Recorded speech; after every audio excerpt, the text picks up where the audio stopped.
Hey old school gamers, welcome to Grumpy Old GMs, where we help equip you with the skills and ideas that you need to be the best game master that you can be. Today I'd like to chime in on a discussion that I saw in a Dungeons & Dragons social media group that I'm a part of that should apply to anybody. D&D or Pathfinder of any edition, OSE, OSR, Osric, whatever your flavor is, Castles and Crusades, you name it.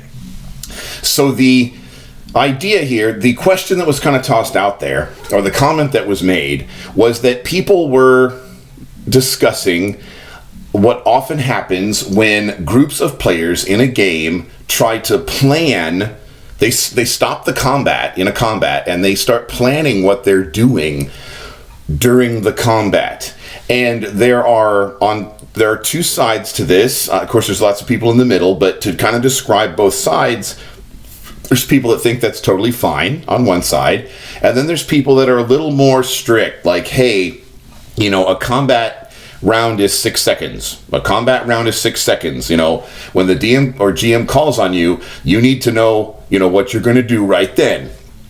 And that's true.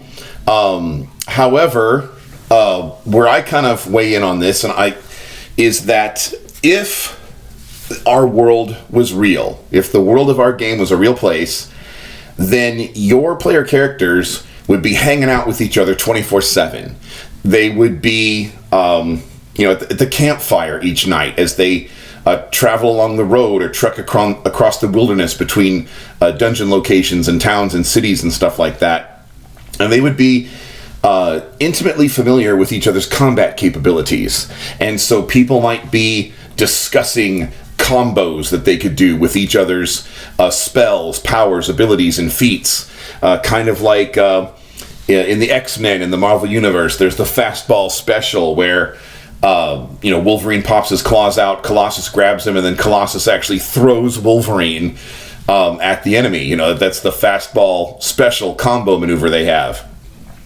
And so your party would have worked out where the tank is supposed to stand in front of the squishy mage and things like that.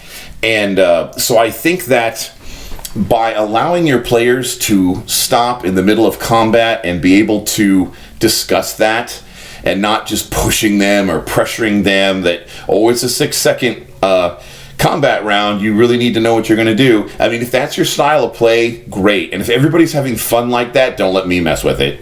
If everybody's having fun like that, then don't, John at Grumpy Old GM's YouTube channel says this or that. No, if you're fine, you're fine.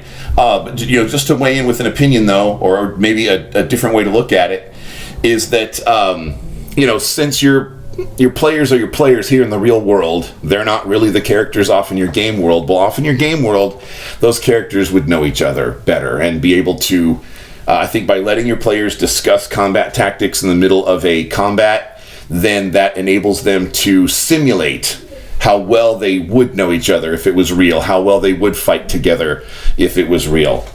Just my 2 cents. If you appreciate what we do here at Grumpy Old GMs, we've got a Discord where you can meet and talk to us. We've got a website where you can register to play some games with us. And we have a Patreon where you can get some more benefits from us, like personal coaching, where we will call you on Discord or on the phone and get involved with what's going on with your personal campaign, with your players, to help address your exact questions. So in the meantime, look for those links below, and I will see you around the gaming table.